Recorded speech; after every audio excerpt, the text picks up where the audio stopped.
சிவமே சிவமே தருவாய் நலமே அபயம் தாரனே எங்கள் அருணாச்சல சிவனே. வணக்கம், நான் உங்கள் சிவபக்தன். போன வாரம் சொல்லியிருந்தேன், இந்த மாதிரி திருவேற்காட்டில் இருக்கக்கூடிய அஷ்டலிங்கங்களை காட்டுறதா சொல்லியிருந்தேன். அதன் முதற்கட்டமாக நான் இப்போது இந்திரலிங்கத்தை உங்களுக்கு காட்ட போகிறேன். இந்திரலிங்கத்தை காட்டுறதுக்கு முன்னாடி இந்த அஷ்டலிங்கங்களையும் கட்டி ஆளக்கூடிய 8 திக்கும் ஆளக்கூடிய வேதபுரீஸ்வரர் கோயிலை ஃபஸ்ட்டு காட்டணும் காட்டிக்கிட்டு இருக்கேன். இந்த கோயிலோட சிறப்பை ஏற்கனவே சொல்லிட்டேன், இருந்தாலும் இன்னொருட்டி கேட்காதவங்களுக்கு சொல்கிறேன். இந்த கோயிலுக்குள்ளே வந்தீங்கன்னா சிவனும் பார்வதியும் கல்யாண கோலத்தில் இருக்கிற மாதிரியான காட்சி காணலாம். அப்புறம் திருவண்ணாமலையில் அண்ணாமலையாரை சுற்றி இப்படி அஷ்டலிங்கங்கள் இருக்கும், இவரை சுற்றி அஷ்டலிங்கங்கள் இருக்குது.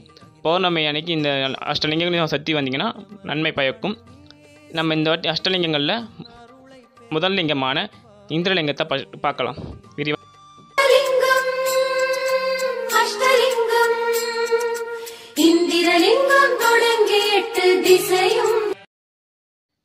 இந்த இந்திரலிங்கமானது திருவேற்காடு பஸ் ஸ்டாண்டுக்கு போகிற வழியில் வள்ளிக்கொல்லமேடுங்கிற இடத்துல இருக்குது.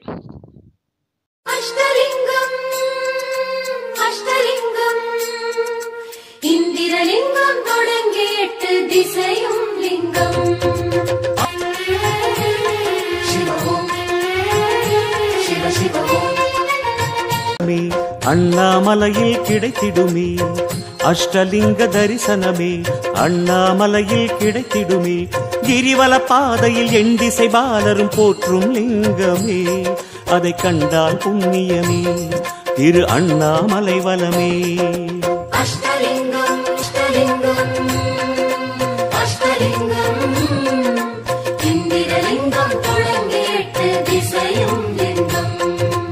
இந்திரலிங்கம் இந்திரலிங்கம் இந்திரலிங்கம் தொடங்கி 8 திசையும் லிங்கம், ஆயிரமாய் கண் படைத்த தேவலோக இந்திரனே, அண்ணாமலையில் அங்கவலம் போட்டு வரும் வேளையிலே செம்பொன்னாக அவனது மேனிலாடிய தெய்வமே, இந்திரலிங்கமே நம் சந்ததி காத்திடுமே.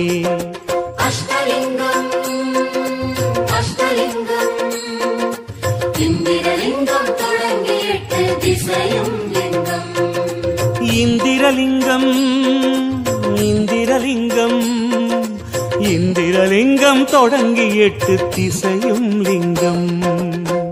ஊரெல்லாம் 100 லிங்கம், உலகெல்லாம் கோடி லிங்கம், இங்கே பாரு அஷ்டலிங்கம். அண்ணாமலைதான்